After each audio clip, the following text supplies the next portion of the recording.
प्यारे बच्चों, कक्षा 12 शिक्षा शास्त्र के अंतर्गत हम आज अध्याय 1 के कुछ अतिलघुत्तरीय प्रश्नों के बारे में बताएंगे।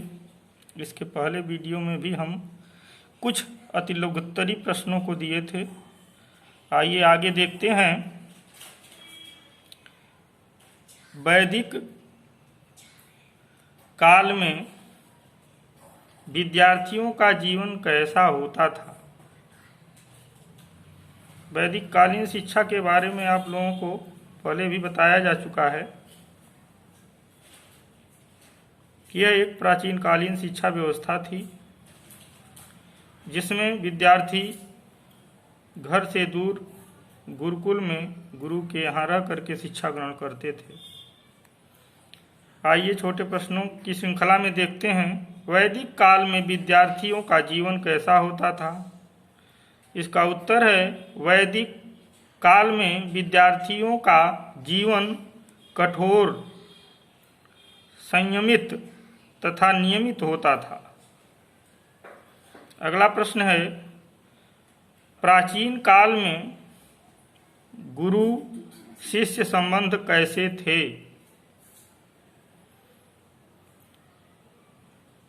आइए इसका उत्तर देखते हैं।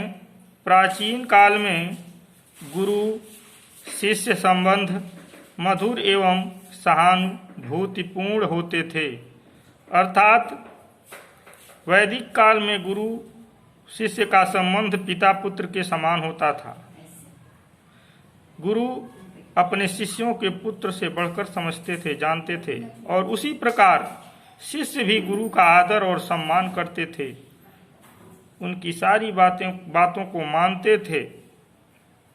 संबंध गुरु और शिष्य का बहुत ही महत्वपूर्ण, मधुर, सहानुभूतिपूर्ण होते थे। अगला प्रश्न है, समावर्तन संस्कार से आप क्या समझते हैं। समावर्तन संस्कार, इसका उत्तर है गुरुकुल शिक्षा प्रणाली में शिष्य की सामान्य शिक्षा, गुरुकुल शिक्षा प्रणाली में शिष्य की सामान्य शिक्षा पूर्ण होने पर संपन्न होने वाले संस्कार को समावर्तन संस्कार कहते हैं। अर्थात इसका मतलब यह है कि जब सामान्य रूप से शिक्षा ग्रहण कर ली जाती थी तो अंत समय में शिक्षा पूर्ण होने के बाद उनका विदाई समारोह होता था, तो उसे हम समावर्तन संस्कार कहते हैं। अगला प्रश्न है, वैदिक कालीन शिक्षा व्यवस्था में गुरु शिष्य के संबंध पर प्रकाश डालना है। अभी इसके पहले भी क्वेश्चन में गुरु शिष्य संबंध के बारे में आप लोगों ने जाना, अथवा इस प्रश्न को परीक्षा में बोर्ड में इस तरह से पूछा जा सकता है, वैदिक काल में गुरु शिष्य संबंध पर प्रकाश डालिए। तो ये प्रश्न घुमा फिरा के भी पूछता है परीक्षा में। इसका उत्तर है गुरु शिष्य संबंध अत्यंत पवित्र और मधुर होते थे। विद्यार्थी गुरु की सेवा करते थे और गुरु शिष्यों का पुत्रवत पालन करते थे। अभी हमने बताया कि उस समय की जो शिक्षा व्यवस्था थी गुरु और शिष्य की बहुत ही मधुर संबंध वाली थी। गुरु पुत्र से भी बढ़कर अपने शिष्य को जानता था, समझता था, और उसी प्रकार से शिष्य भी गुरु का सम्मान और आदर करते थे। आज वह व्यवस्था समाप्त हो चुकी है। आगे प्रश्न देखिए, वैदिक कालीन शिक्षा के प्रारंभ तथा अंत में कौन सी औपचारिकताएं की जाती हैं। यानी वैदिक कालीन शिक्षा जब प्रारंभ होती है या अंत होती है तो उसमें कौन सी औपचारिकताएं होती हैं। आइए देखते हैं इसका उत्तर। गुरुकुल में प्रवेश के लिए बालक का उपनयन संस्कार क्या होता था। उपनयन संस्कार होता था।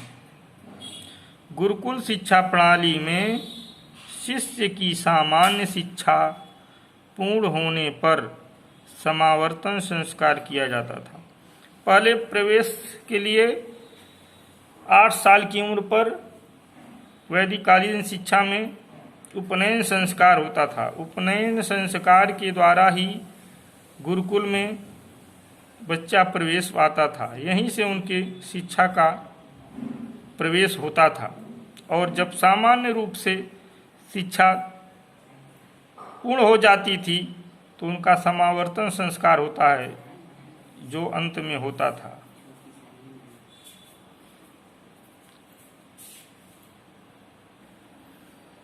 अगला प्रश्न हम देखते हैं, वैदिक कालीन शिक्षा का पाठ्यक्रम, यानी वैदिक कालीन शिक्षा का पाठ्यक्रम क्या था?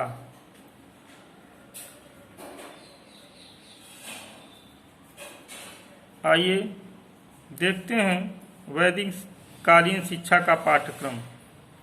परा विद्या तथा अपरा विद्या।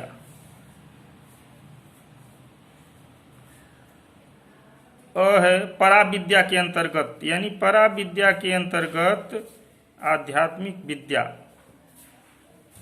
जैसे वेद, वेदांत, उपनिषद, पुराण, दर्शन, नीति शास्त्र विषय, यानी ये सब विषय वैदिक कालीन शिक्षा के पाठ्यक्रम में परा विद्या के अंतर्गत आते थे। और दूसरी विद्या थी अपरा विद्या। क्या थी? अपरा विद्या। अपरा विद्या अर्थात जिसको हम भौतिक विद्या कहते हैं। परा विद्या को हम आध्यात्मिक विद्या कहते हैं और अपरा विद्या को हम भौतिक विद्या कहते हैं। तो भौतिक विद्या के अंतर्गत इतिहास विषय, ज्योतिष, गणित, भौतिक शास्त्र, रसायन शास्त्र, प्राणी शास्त्र, प्राणी शास्त्र का मतलब जंतु विज्ञान, भूगर्भ शास्त्र यानी भूगर्भ विद्या, तर्क शास्त्र, आयुर्वेद, ये जितनी भी विषय दिखाई दे रहे हैं, जितना बताया गया, यह सब अपरा विद्या के अंतर्गत आता है, जिसको हम भौतिक विद्या भी कहते हैं। आगे देखिए, अगला प्रश्न है, उपनयन संस्कार का वर्णन करते हुए इसकी उपयोगिता लिखिए, अथवा आप उपनयन संस्कार से क्या समझते हैं। तो इसे बड़े क्वेश्चन में अगर पूछेगा तो इसे आप और लिखेंगे, लेकिन छोटे क्वेश्चन में अगर पूछता है 2 नंबर के क्वेश्चन में बोर्ड परीक्षा में, तो आप इसे इतना ही लिखेंगे इसका उत्तर। बड़े में पूछता है तो आपको उत्तर इसका बड़ा करना पड़ेगा। उपनयन संस्कार, उपनयन संस्कार को आप जानते हैं, हम लोग अपनी यहाँ ज़्यादा लोग इसको जनेऊ संस्कार के नाम से जानते हैं। जो जनेऊ होता है उसको उपनयन संस्कार कहते हैं। यह एक धार्मिक संस्कार है। जनेऊ संस्कार जो है, उपनयन संस्कार क्या है? यह एक धार्मिक संस्कार है जो कि गुरुकुल में प्रवेश के लिए अनिवार्य होता था। प्राचीन कालीन शिक्षा में, वैदिक कालीन शिक्षा में यह जो था, गुरु के यहाँ एडमिशन कराने के लिए, यानी प्रवेश करने के लिए अनिवार्य होता था। बिना इसके कोई भी विद्यार्थी प्रवेश नहीं पाता था। यह संस्कार प्रायः 8 से 12, यानी आपको अधिकतर परीक्षा में पूछा जाता है तो आप 8 वर्ष ही लगाएंगे, क्योंकि यह संस्कार 8 वर्ष से ही प्रारंभ होता है। 8 से 12 के बीच होता था। संस्कार की प्रक्रिया लिखने के लिए आपको इसका डिटेल पढ़ना पड़ेगा, तभी आप इसके संस्कार के बारे में लिख पाएंगे। आगे देखिए, क्वेश्चन देखते हैं हम।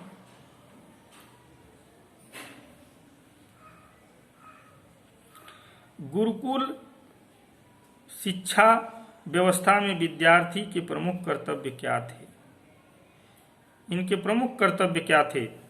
आइए देखते हैं इसका उत्तर। विद्यार्थी के कर्तव्य,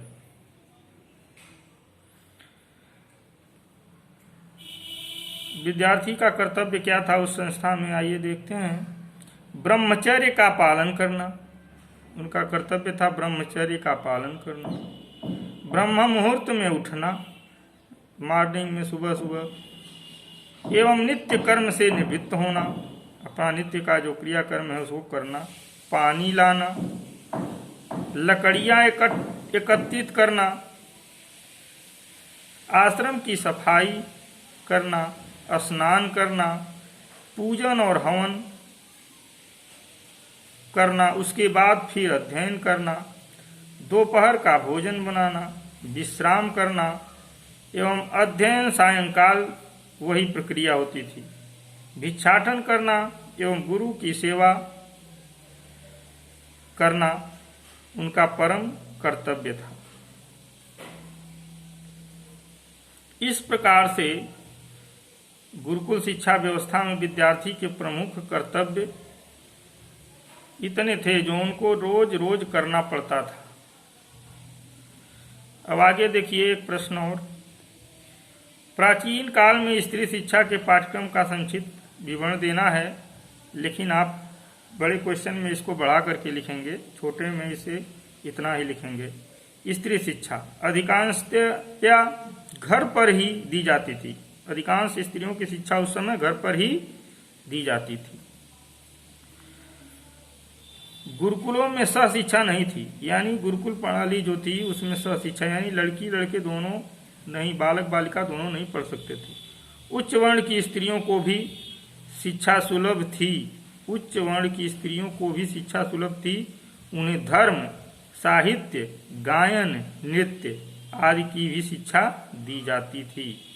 आज इस वीडियो में इतना ही। इसे आप नोट करेंगे और अपने कॉपी में लिखेंगे। बोर्ड परीक्षा के दृष्टि से बहुत ही महत्वपूर्ण है और इसे सब आप लोग लिखते रहेंगे। अगला वीडियो हम कुछ लघुत्तरी प्रश्नों का देंगे बाद में।